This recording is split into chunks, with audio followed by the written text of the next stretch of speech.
Bonsoir à tous. Je suis heureux de pouvoir vous parler dans le cadre de cette petite réunion de proximité que peut-être vous êtes en train de faire.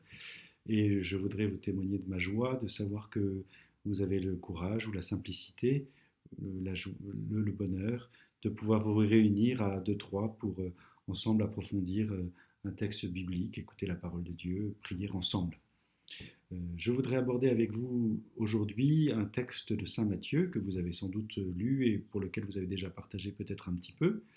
Un texte assez connu qu'on prend souvent au baptême, mais qui est adapté aujourd'hui pour parler aussi du mystère des anges, puisque nous sommes encore, pour quelques jours dans le mois d'octobre, le mois consacré à la dévotion aux saints anges, et que dans quelques jours, c'est avant la Toussaint, cette fête d'Halloween qu'on voit partout présente et qui peut-être interroge notre foi chrétienne et notre vie sur la question de la présence des esprits. Euh, En effet, les anges, dans la tradition chrétienne, sont très présents. Dans toutes les Écritures, d'abord, depuis le paradis terrestre qu'ils protègent, en passant par Lot ou par les différents archanges présents dans l'Ancien Testament, évidemment les Hébreux au désert protégés et guidés par les anges, la loi de Moïse transmise par les anges, mais c'est aussi très présent, ils sont aussi très présents dans le Nouveau Testament, depuis la naissance de Jésus, où les anges chantent le Gloria, au passage au désert, où les anges accompagnent Jésus, à Gethsémani, où ils l'accompagnent et le soutiennent aussi dans son agonie, et à la gloire de la résurrection et de l'ascension de Jésus. Donc c'est une réalité qui est une vérité de foi que nous accueillons et qui pourtant n'est pas complètement inaccessible à notre intelligence, même si c'est quand même assez mystérieux. En effet, Dieu, dans sa bonté, a créé une création, un univers unifié, où tous les êtres sont liés, et pourtant il y a une hiérarchie dans les êtres. Nous voyons par exemple des êtres inanimés, les pierres, la terre, que sais-je, l'eau. Il y a des êtres animés et non sensibles, les plantes, des êtres animés sensibles, certains animaux, plus particulièrement les mammifères. Vous voyez, il y a des hiérarchies même parmi ces catégories. Des êtres animés sensibles et spirituels, les êtres humains, avec une intelligence, une mémoire et une volonté, une capacité à guider son âme, à guider ses choix, à choisir et à connaître même Dieu. Et puis des êtres non corporels, euh, animés, sensibles et spirituels, ce sont les esprits. Ces esprits ne sont pas tous des anges, puisque ange, c'est la mission. Ange, ça veut dire celui qui est envoyé. Et le Seigneur, dans sa création, nous a envoyé les anges. Je voudrais que nous les replacions maintenant dans le contexte de notre texte biblique que nous avons lu. Notre Seigneur répond à une question des apôtres, une question très humaine. Qui est le plus grand? C'est une question qui sans doute ne correspond pas vraiment au royaume des cieux dont le Seigneur veut nous parler. Et c'est pourquoi il prend un enfant. Nous sommes omnubilés dans notre monde par savoir qui est le plus grand. C'est une course à la puissance. Mais pour notre Seigneur Jésus, c'est d'abord une course à la relation et à l'être, à la personne.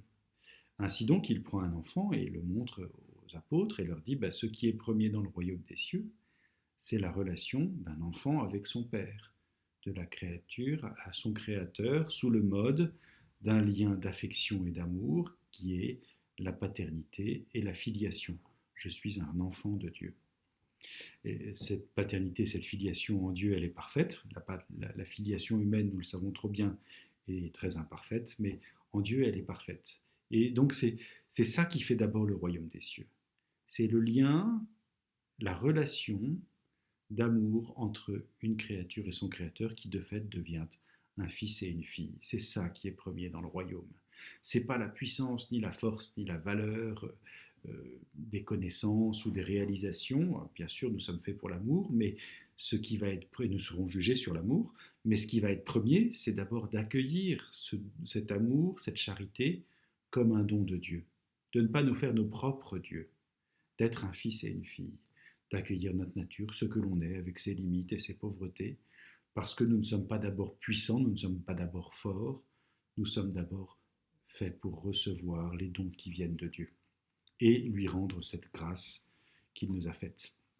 Et c'est là que intervient la question des anges. C'est pas anodin d'ailleurs, parce que les anges sont missionnés par Dieu pour veiller sur nous, certains d'entre eux en tout cas. Or, ils sont bien plus puissants, bien plus forts que nous ne le serons jamais, bien plus beaux aussi. Et ils ne prêtent pas ça d'abord comme l'exercice d'un pouvoir, mais celui d'un service.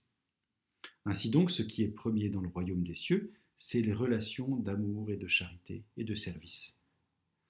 Euh, Nous sommes d'ailleurs, à ce titre, et c'est ce que nous montre aussi cette question des anges gardiens, tous liés les uns aux autres. Les questions d'écologie aujourd'hui nous rappellent combien notre relation avec la Terre et la création est importante. Mais c'est combien plus vrai de nos relations entre personnes humaines dans le royaume de Dieu et avec les anges. Quand quelqu'un s'élève, c'est le monde entier et l'Église qui en est élevée. Lorsque quelqu'un s'abaisse par son péché, tout le monde en est affecté. Et les anges eux-mêmes, participant à ce royaume de Dieu, enfin ceux qui ont choisi Dieu, participent de notre vie spirituelle, même de manière imperceptible. Il faut beaucoup de finesse spirituelle pour pouvoir percevoir l'action des anges dans notre vie. Par mode d'esprit, ils influencent nos décisions, ils les guident plus exactement. Ils ne les contraignent pas, jamais. Ce n'est pas dans la nature de Dieu de contraindre la liberté et l'intelligence, mais ils sont là présents à nos côtés. Mais ils ne sont pas tous saints. Certains esprits, eux, ont choisi plutôt d'être le plus grand dans le royaume des cieux, donc ils n'ont pas choisi Dieu, et nous les appelons les démons ou diables. Mais combien plus nombreux et plus gracieux sont les anges de Dieu qui nous accompagnent et qui veillent sur nous depuis le début de notre existence jusqu'à son terme. Dieu, dans sa bonté, nous a attribué le lien spécifique avec un ange que l'on nomme ange gardien.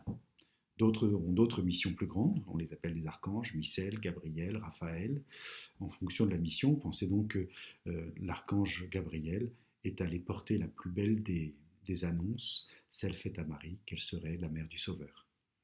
Donc nous sommes tous participants d'une assemblée de saints et d'esprits bienheureux pour chanter la louange de Dieu et nous unir dans une commune charité, tous enfants d'un même Père.